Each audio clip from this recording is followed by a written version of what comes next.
안녕하세요, 구독자 여러분. 성경책 이영웅입니다. 오늘은 영화로 보는 경제 두 번째 이야기로 영화 인타임을 좀 들고 와 봤어요. Just want something to have more time in my hand than hours in the day. 2011년 개봉한 SF 영화인데요. 흥행에는 크게 성공하지 못했습니다.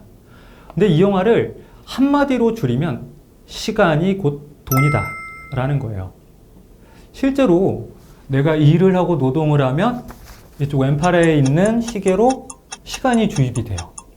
이게 0이 되면 죽는 거예요. 그러니까 계속 일을 해야겠죠. 또 내가 커피를 사 먹으려고 하면 여기서 돈을 빼가요. 시간을 빼가요. 커피 한 잔에 4분. 그리고 어제는 3분이었어. 이 말인 즉슨 인플레이션이 있다는 얘기인 거죠. 어제보다 오늘이 물건값이 더 비싸졌으니까. 이건 좀 이따 다시 한번 얘기를 드릴게요. 이러니까 커피 한 잔은 4분, 버스는 2시간, 스포츠카는 50 몇 년 이런 형태로 시간으로 다 물건을 살 수가 있어요. 그러니까 시간은 돈, 내 생명, 영능이 되면 죽기도 하지만 물건을 살 수 있는 소비재를 구할 수 있는 화폐 역할도 같이 하는 거죠. 근데 주인공이 어떤 사건에 휘말리면서 100년이라는 시간을 받게 돼요. 그리고 주인공 어머니는 급하게 버스를 타야지만 살 수 있는데 버스 값 2시간이 없어서 걸어가다가 결국 죽게 돼요. 2 hours. It's always been an hour. Now it's 2. Price went up. It's a 2-hour walk. I have an hour and a half. Then you better run. 그걸 보고 주인공이 이러저러한 사건에 휘말리면서 복수극을 펼치게 되는 게 이거 인타임의 내용이에요. 상상력 자체는 되게 좋죠. 화폐를 시간으로 바꾼다. 우리는 시간과 화폐가 분리되어 있는 사회잖아요. 근데 이거를 동일하게 만들면서 자본주의의 그 맹점들, 별로 좋지 않은 점들을 굉장히 극단적으로 표현을 했어요. 보면 우리도 시간을 돈으로 바꿔요. 1시간에 일하면 최저시급 얼마죠? 8,720원. 그럼 한 달에 209시간 일하면 182만 원 정도 될 거예요. 즉 우리도 노동을 대가로 돈을 벌어요. 내 시간을 거기다 파는 거죠. 그렇다 보니까 이 자체의 의미에서는 크게 달라지지가 않아요. 그리고 아까 말씀드렸던 인플레이션 기억나세요? 커피값이 올랐다는 거? 현실에도 인플레이션이 있죠. 삼양라면이 1970년대엔 10원이었어요. 근데 지금 700원이죠. 물가가 70배 정도 오른 거죠. 이 말인 즉슨 옛날에는 10원만 있어도 라면 한 개를 살 수 있었는데 지금은 무려 70배인 돈 700원을 줘야 라면을 살 수 있다는 얘기예요. 내가 현금을 들고 있었으면 내 현금 재산의 가치가 떨어졌다는 거죠.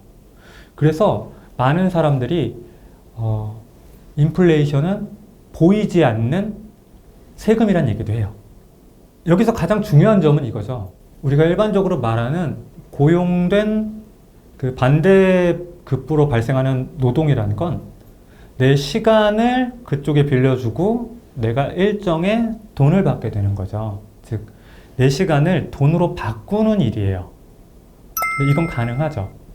근데 반대로 시간을 돈으로 살 수 있느냐라고 묻는다면 한 가지 단서가 굉장히 중요한 게 붙어요. 내 시간을 살 수 있느냐? 그건 살 수 없죠. 왜냐하면 만약에 그렇다라고 한다면 어떤 사람이 자기 지나가는 분들한테 20만 원 주고 내 수명사 50년 사고 이러면 10년, 100년, 10,000년 이렇게 살 수 있겠죠. 근데 그게 안 되죠.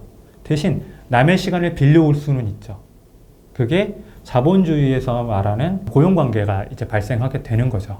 그래서 돈과 시간 중 어떤 것이 더 중요하냐 하면 많은 의견들이 있겠지만 저는 그냥 이 치원 논리, 바꿀 수 있느냐 없느냐의 논리로 봤을 때는 본인의 시간, 내가 죽으면 내 세상은 끝인데 그런 것처럼 내 시간이 돈보다 더 중요하다라고 저는 생각하는 편입니다. 인타임에서는 부자들이 자녀들한테 계속 시간을 물려줘요. 대대로 부자가 되죠. 근데 현실에서도 마찬가지예요. 우리가 증여라든가 상속이라든가 이런 것들을 통해서 물려지는, 그냥 직접 물려주는 것들, 재산, 금수저라고 하죠. 어마어마하죠. 반대로 유전적인 상속이나 아니면 그 유복한 환경에서 자라면서 받는 여러 가지 혜택들로 얻어지는 상속. 이런 상속까지 이어지면서 빈부격차가 점점 심해지게 되는 거죠. 이게 자본주의가 해결해야 되는 중요한 문제점이라고 볼 수 있습니다. 자, 그러면 우리가 여기서 얻을 수 있는 것을 좀 정리해 볼게요. 첫 번째는 업무 관련된 내용인데요. 일을 할 때 조금 더 효율적으로 집중해서 하는 부분이 득이 되겠죠. 남들 2시간, 3시간 일을 할 때 1시간 만에 해버리는 것. 두 번째는 이렇게 일을 한다면 내가 10,000원 받을 게 아니라 나는 15,000원, 20,000원 받을 수 있는 일을 해야죠. 그리고 세 번째는 이 일이 내 가치를 계속 유지시키거나 떨어뜨리는 난이도가 낮은 일이 아니라, 시간을 소비하는 일이 아니라 나의 능력을 올려주는, 내가 계속 학습하면서 내 몸값을 띄울 수 있는 그런 일이 되면 훨씬 더 시간을 값지게 보내는 것이 되겠죠. 이건 좀 객관적인 측면이고요. 주관적인 측면으로 본다면 내가 어떤 회사에서 일을 하더라도 내가 이 회사에서 일을 하면 나에겐 더 의미가 있어, 혹은 나에겐 더 행복감이 있어 라는 곳이 있을 수 있고요. 그렇지 않은 곳이 있을 수 있으면 당연히 이쪽을 선택하는 게 좋겠죠. 그리고 일하는 시간도 중요하지만 가족들과 함께 보내는 시간도 요즘 많이 중요하다고 얘기를 하거든요. 결국 인타임이라는 영화는 시간을 곧 화폐, 돈으로 바꿈으로 인해서 자본주의의 민낯을 좀 극대화해서 보여주고, 그리고 시간을 어떻게 쓰는 것이 중요한지에 대해서 생각해 보게 만드는 그런 영화입니다. 여러분들도 시간 되신다면 영화 한 편 보시면서 내가 앞으로 어떻게 더 가치 있게 시간을 쓸 것인지 생각해 보시는 그런 날이 됐으면 좋겠습니다. 감사합니다.